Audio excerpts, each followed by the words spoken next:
And these are today's shoutouts. If you want to see yourself in the next video, then subscribe and leave a comment. Welcome ladies and gentlemen, Arca here, and I'd like to ask you a favor. If you find this video useful, please do make sure to subscribe to my channel. Help me grow, and I'm starting to gift subscribers. More info at the end of the video. Please enjoy. What is up guys, Arca here, back again with a brand new video where I will discuss how you can increase your FPS in Fortnite Chapter 2 Season 4. But before we begin, as always, if you haven't yet hit that subscribe button down below, then do so right now, as I'm a new channel that's based on providing you helpful videos that cover how you can increase your FPS, decrease your ping, get better at the game by following different tips and tricks, and get more easy dubs. So if you're interested in videos like you heard, then hit that subscribe button and let's get into it. The new Season 4 update brought a lot of changes, not only to the gunplay and stuff like that, but also to the map itself. Over the last few weeks, we saw a lot of changes that happened even before Season 4 hit. But when we updated the 40 GB for this new season, we may have seen an FPS dip.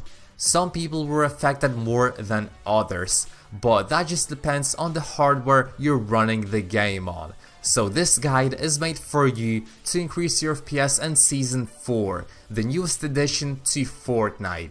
So first off, I'm gonna tell you some quick tricks and fixes to do if you're on PC. So a low mid-range PC may have some FPS dips sometimes, and that may be caused because of the CPU or processor not being powerful enough in some parts of running the game. So if you want to increase your FPS in general, or you find that your FPS tanks a little bit when you're in heavy gunfights with a lot of people or buildings, then that means your CPU or RAM is being bottlenecked. And to fix the CPU part, when you turn on Fortnite, hit Ctrl plus Alt and Delete on your keyboard. Select Task Manager, and from there go to the Details tab. You'll have to scroll down to find Fortnite. When you find it, right click it and there will be an option to set the priority. Select High, because what this will do is tell your PC that when this application is running, that you want all your CPU power to be directed at the game. You don't want it to give 20% of its power to Google Chrome and like 10% to Discord. Setting the priority to high tells the PC that this application alone is what you want its power to be directed at. This will help with the FPS, because if you have a lot of hidden applications running in the background, which everyone usually does, they take up your CPU's power to be run and maintained. Changing the priority will mean that this excess power and consumption used by other applications that you don't even have opened but are just running in the background will eat less power. This means that Fortnite will have more overall power and stability, meaning that your FPS increases in general. And if you had stutters or FPS dips when going into big fights, your game will no longer be bottlenecked by the CPU and you'll hopefully have more stable FPS. After you've finished with setting up the priority tab, you'll want to install Razer Game Booster.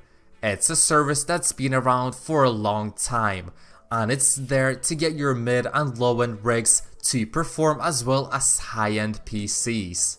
What Razer Game Booster does is optimizes the game for you and how it runs on your PC in general. It's basically what we did with the Task Manager before, but a lot more detailed and impactful. All you need to do is install the program, run it and open up Fortnite. You'll see a button to optimize the game, just click it. The windows will be optimized to the best it can be to run that game. So Razer Game Booster is also free, and I'll leave a download link in the description of this video for you to check out. And let's now get into consoles. If you are having difficulties running the game on your Xbox or PS4, meaning you bought like a 144Hz monitor and would like to get a little bit more performance out of the game, then as you may know, Xbox allows you to run the game in 120 Hz, which works great but does not always maintain that 120 FPS as stated. The PS4 also works only in 60 Hz, but with certain tweaks, both of these consoles can run the game a lot smoother. And I noticed this when my PS4's hard drive got corrupted. If you haven't already done so, this is such an easy and crucial thing if consoles are your main platform. Get an SSD for it. When I changed my corrupted 1TB hard drive in my PS4 to an old 500GB hard drive, and I thought nothing would change, I was wrong, because the textures took a lot longer to load in. They would actually pop up when I was only close to them. The loading times increased dramatically, and the game felt more freezes and just little stutters to get the textures popped in. When I saw this performance decrease, I quickly changed it to a spare SSD I had previously in my PC. And what do you know, it worked insanely good. My load times were never as fast, no loading textures and pop-ins, and my PS4 was running with a lot less noise because the CPU and stuff didn't need to work as hard to get those textures out of my storage and right into my memory. So yeah, overall my games loaded faster, textures popped in better, less noise and heat from my PS4, as well as it didn't overwork like it used to.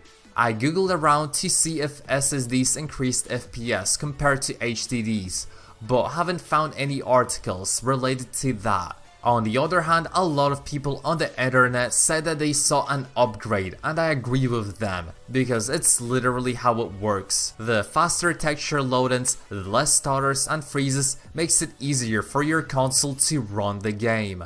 Oh, and before we move on, another quick fix for you to do on your consoles is clean up your game library. It may be old news, but there are so many reports and articles that say it does really help.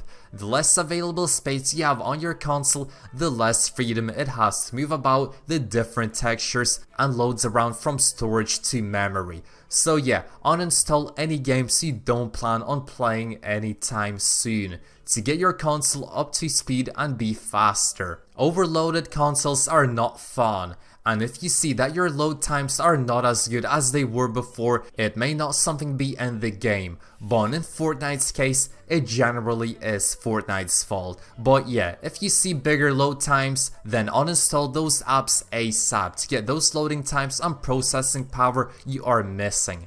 But I hope you liked this video and it was useful for you. This is a small catch-up guide for the new Season 4 update, because some people saw performance decreases after updating their game, be it on console or PC. And this video should have cleared some stuff up and give you a very quick and easy fix to combat those FPS dips.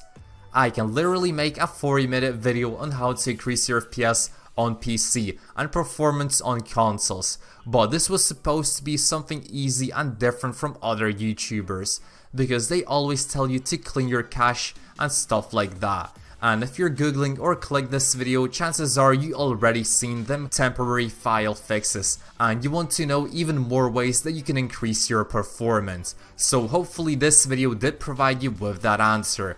But yeah, as always, I hope you enjoyed this video and subscribe if you haven't yet. And I'll see you guys in the next one, and as always, peace. Hey guys, this is the end of the video. I hope you enjoy and find it useful. If you want to join my future Battle Pass and V-Box giveaways, do make sure to easily apply by subscribing and leave an account with your Fortnite username. I will be choosing 5 random people in the near future for weekly gifts. Peace.